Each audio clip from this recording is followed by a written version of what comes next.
yang kita angkat itu adalah campur sari gitu. Gimana sih sebenarnya campur sari itu sebenarnya adalah, kan ini budaya Indonesia banget gitu.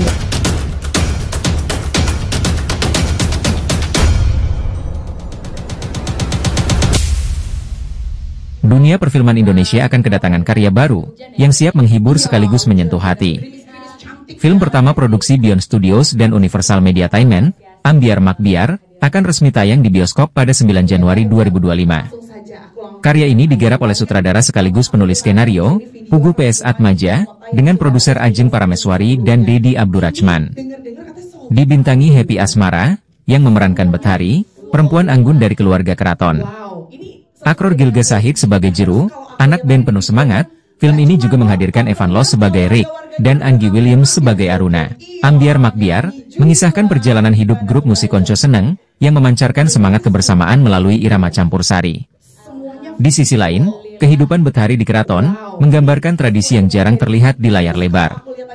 Kisah cinta Bethari dan Jeru, yang berasal dari dua dunia berbeda, penuh dengan perjuangan, tidak hanya untuk meraih cinta, tetapi juga untuk menghadapi kerasnya realitas kehidupan.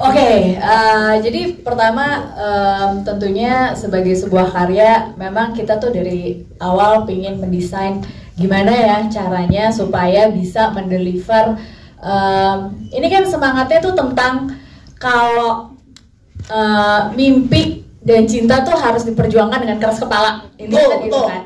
Tapi juga gimana caranya supaya dalam memperjuangkannya tuh jangan stres-stres terus, ada lucunya, ada energinya gitu. Jadi kita pengen teman-teman yang ada di sini, kita pengen untuk bisa meng-create sesuatu yang rasanya bisa disampaikan melalui ceritanya gitu. Jadi kita pengen makanya tadi mungkin kalau teman-teman nonton ada bagian lirik lagunya gitu, supaya harapannya adalah teman-teman semuanya juga bisa nyanyi gitu kan. Dan waktu pas kemarin, dan itu kita udah desain dari awal sama Mas Dedi dan Mas Puguh juga. Dan waktu pas kemarin akhirnya bisa nonton bareng pertama di 3 kota, alhamdulillah banget ya. Mas Dedi semua bisa, teman-teman yang nonton juga bisa akhirnya ikutan nyanyi di bioskop.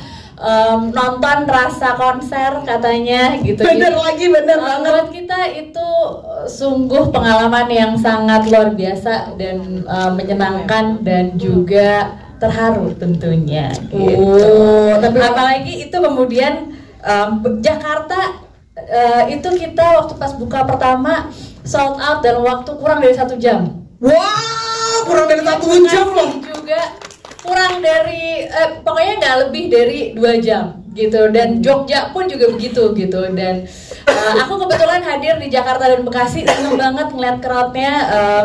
Mas Dedi dan Mas Puguh juga, terus iri di Jogja juga seru banget. Pas ngeliat Jogja juga seru gitu. Jadi pengen ikutan sebenarnya. Nanti akan terulang lagi di tanggal 9 Januari 2025 ya, amin. Oke, Mbak Ajeng, tapi kalau sedikit flashback di awal nih, apa sih yang membuat Mbak Ajeng tuh yakin dengan Ambyar Makbyar? Mungkin dulu masih berbentuk ide konsep ya kan? Itu apa yang membuat Mbak Ajeng yakin deh ini kayaknya bakal wow nih tanggapan masyarakat tentang ini? Jadi sebenarnya ini berangkat juga dari visinya Visinema, to be the center of excellence in storytelling. Nah, makanya kemudian ada Beyond Studio, di mana kita meyakini bahwa storytelling itu bisa dari manapun di Indonesia. Kita punya ratusan budaya dan bahasa, kemudian pulau. Kita yakin bahwa cerita itu adalah sesuatu sumber daya yang harusnya nggak akan pernah habis di Indonesia gitu.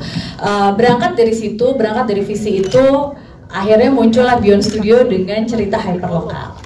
Nah, kenapa campur sari? Kenapa Ambyar Makbyar ini menarik? Karena satu, yang kita angkat itu adalah campur sari gitu. Gimana sih sebenarnya campur sari itu sebenarnya adalah, kan ini budaya Indonesia banget gitu ya. Sebenarnya semua orang suka kok.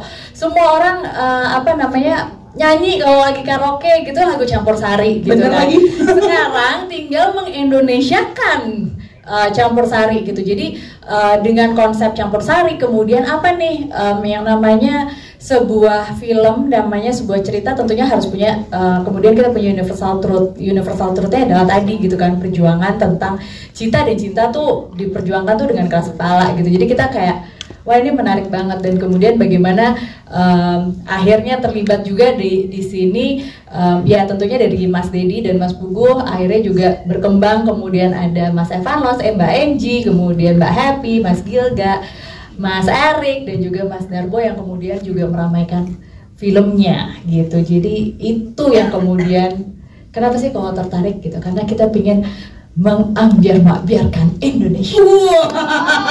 Aku suka tagline itu, karena itu terasa banget loh ketika nonton. Itu tadi aku pertama kalinya juga nonton, bener-bener rasanya ya Allah pengen ke tengah, pengen joget, tau gak sih? Tapi kan nanti ngalangin ya, karena kan aku kayak backdrop ya.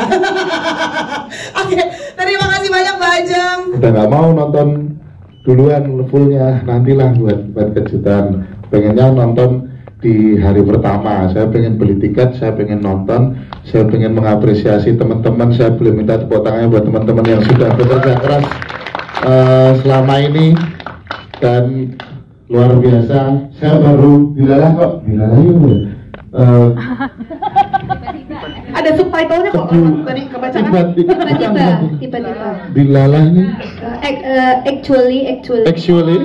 Actually saya tuh masuk keduluan di pinggir panggung, dan saya melihat scene terakhir bahwa saya pernah di posisi seperti itu. Saya pernah ingin membuktikan kepada orang-orang di sekeliling saya bahwa saya memilih hidup saya, menafkahi diri saya, menafkahi keluarga saya lewat jalur musik. Dan ternyata puji syukur sampai sekarang pun saya juga masih berjuang. Dan di film itu kayak mengingatkan saya zaman dulu saya pertama manggung, yang dulunya digaji pakai besek. Nggak digaji, yang penting manggung, bahkan biar masuk pamflet pun saya rela bayar gitu biar bisa masuk pamflet. Terus hingga pada sekarang akhirnya puji syukur bisa hidup dan menghidupi keluarga saya dari musik. Dan semoga film Ambiar Makbiar ini menurut saya film perdana di era kita ya, yang masuk ke bioskop musik campur sari, musik dangdut Jawa bisa di bioskop. Semoga bisa menjadi barometer, bisa menjadi industri baru buat dunia film, dan semoga semoga tidak cuma Ambiar Makbiar, bahkan ada film-film selanjutnya. Dan tentunya Pak Puguh nulis lagi Pak. Ayah saya pemain gamelan, kemudian musik Jawa itu sudah kental di kuping saya dari saya kecil, terus hingga besar menyukai campur sari modern, atau sekarang disebut dangdut modern, yang pertama kali dikelompokkan sama almarhum Pak Didi Kempot. Terus kemudian setelah beliau tiada, muncullah generasi baru, yaitu Darboy, kemudian ada Denny Caknan, kemudian ada Happy Asmara, kemudian ada Gilga, NDXAK, Pendosa, terus dan lain sebagainya, Guyon Waton dan lain sebagainya. Dan saya berpikir pada saat itu langsung gini, ini kalau gue bikin sesuatu jadi nih, Jadi saya merasa ini gue bikin sebuah konsep film yang secara cerita harus apik dan menarik, tetapi secara persuasif sebenarnya saya pengen mengajak para penonton untuk bergoyang bersama. Jadi menghadirkan sebuah konser dalam bioskop kayaknya belum pernah nih ya. Jadi ya kalau dibilang meminjam Bohemian Rhapsody lah kira-kira. Karena ketika saya nonton film itu saya nyanyi sih, dari sepanjang film saya nyanyi gitu. Dan proses kreatif seperti itu, dan dimulai dengan riset waktu itu ditemani oleh sahabat saya Mas Aris Kalamara. Kemudian kami punya sahabat namanya Mas Dedi Abdul Rahman. Kita meramu konsep itu, dan kemudian kita bertemu dengan Mbak Ajeng untuk ini rasanya harus diwujudkan seperti itu. Oke, Mas Puguh luar biasa sekali ya. Jadi Ini benar-benar wow banget sih, aku setuju banget kayak bikin konser di dalam bioskop. Tapi kalau biasanya kan mungkin udah pernah ada, tapi kan memang kita nonton konser gitu kan, bentuknya adalah film dokumenter konser. Tapi kalau ini adalah sebuah film, apalagi asli Indonesia, di dalamnya pun campur sari yang memang asli Indonesia. Tepuk tangan dong sekali lagi, Ambiar Makbiar, keren sekali.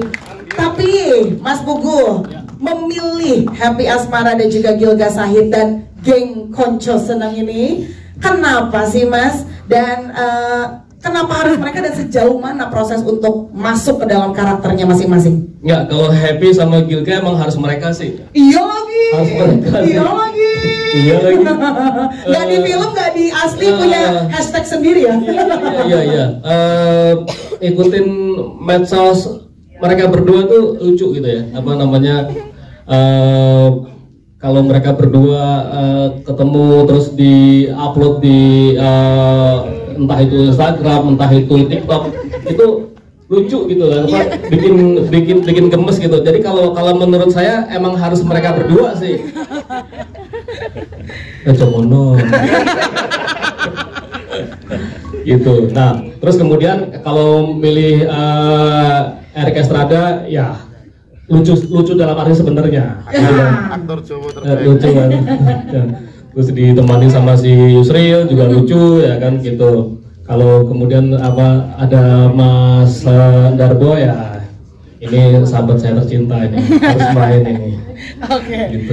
Oke. Terus gimana, ada tantangan mungkin dalam pendalaman karakter atau gimana gitu Mas Pugu? Ya, yang pasti lumayan ya pendalaman karakter, karena bagaimanapun juga teman-teman ini kan penyanyi ya. Iya. Nyari duitnya di panggung ya. Kemudian mereka diajak main film, mungkin mereka berpikir ini benda apa ya filmnya gitu. Mau nggak gue gitu. Kayaknya gue sekali manggung sekian deh. Masa main film gue cuma dibereskan, mungkin barangkali juga ada kalimat-kalimat tuh. Cuman ketika kita melakukan pendekatan secara serius, oh iya gini nih. Udah setelah itu kita latihan acting coach di Madiun selama 7 hari apa barangkali ya, 7 hari. Terus kemudian setelah itu setiap kali syuting kita ada latihan sebelum syuting, dan saya juga kagum sih mereka kok tiba-tiba menjadi orang lain gitu, kayak Gilga menjadi Jeru, dan kemudian Evan Los menjadi seorang Rick yang berangasan, dan kemudian si Happy Asmara menjadi seorang Betari Putri Keraton yang ayu, lembut, manis gitu. Atau aslinya biaya aslinya. Makasih. Kayak begitu aslinya. Ya seperti itulah gitu. Oke, siap Mas Pugu, terima kasih banyak, tepuk tangan untuk Mas Pugu. Thank you.